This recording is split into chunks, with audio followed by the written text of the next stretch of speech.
Yun, magandang araw mga master. Nandito tayo sa spot natin, sa usual spot sa Lumang Pier. Naghagis-hagis na ako kanina ro pero walang kumakagat. So ito-try uli natin dito sa may batuhan na yan. As usual, ang dati nating armas, ang casting setup.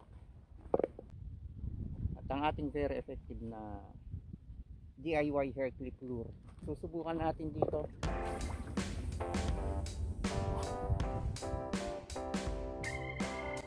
Wala man lang kumakalabit mga master ha. Pero maaga pa naman.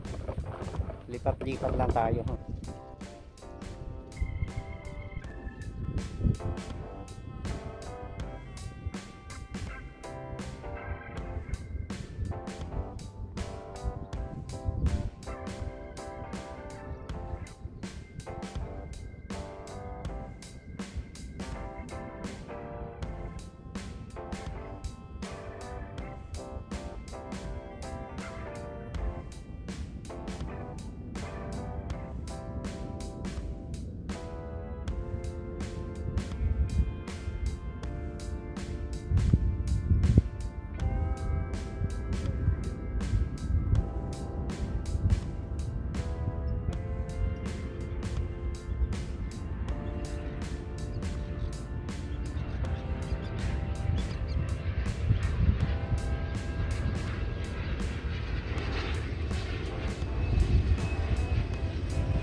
First cuts tayo doon mga master. Medyo malayo tong camera.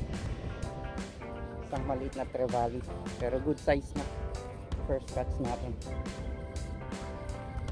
Sana meron pa rito.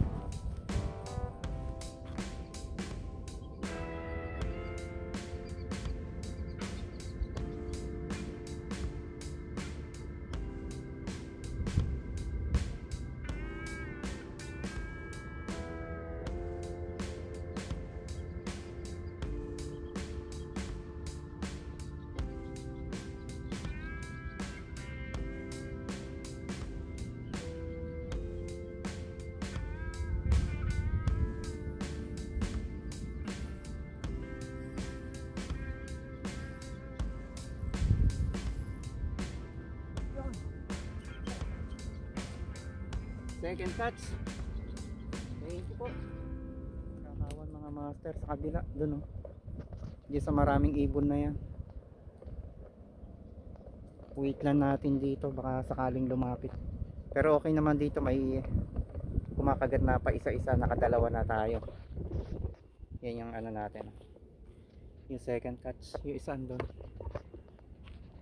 So dito na lang tayo tatambay at baka lumapit yung kawan.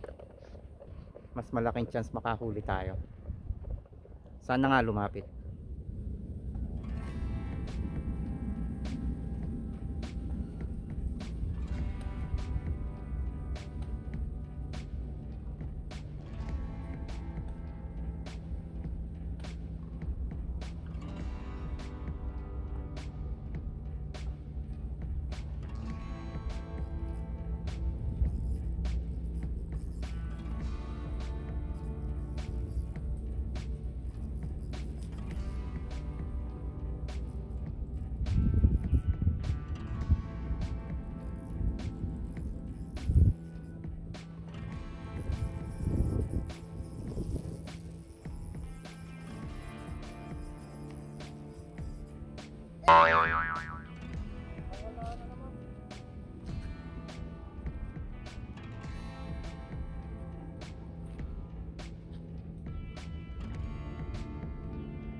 Third catch natin.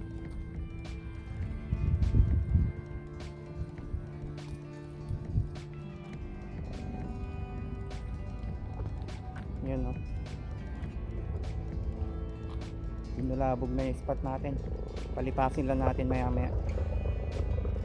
Maganda pa naman at dito lang sa tabi kumakagat. Kaso dinayo naman yung mamimisid. Andun lang siya sa batuhan kanina eh. Palipas muna tayo ng init ng ulo. Hindi, joke lang. Matapos siya sumisig dyan. Yan, unang tatlong huli natin mga master. Sana madagdagan pa.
Ay nako,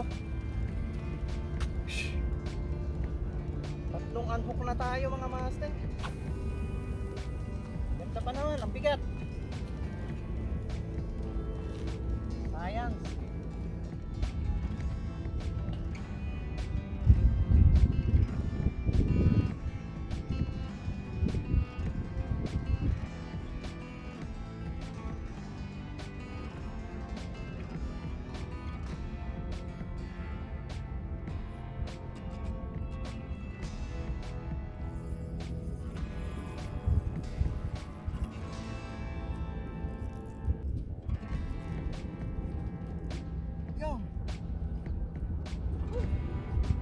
Mapag-angat din. Tulingan ulit mga master. First, unang tulingan natin to. Yan, ito lang huli natin mga master. Tatlong trevally at isang tuna, isang tulingan. Goods na rin po to, pang ulam na to. So maraming salamat po muli sa muling pagsama sa akin sa isa na namang fishing adventure dito sa Guinea Equatorial Africa. Bike fishing adventure, ayun yung bike natin. So magpapakap na ako. Hanggang sa muli po nating adventure, sana samahan niyo muli ako. Maraming salamat po. Ingat kayo palagi.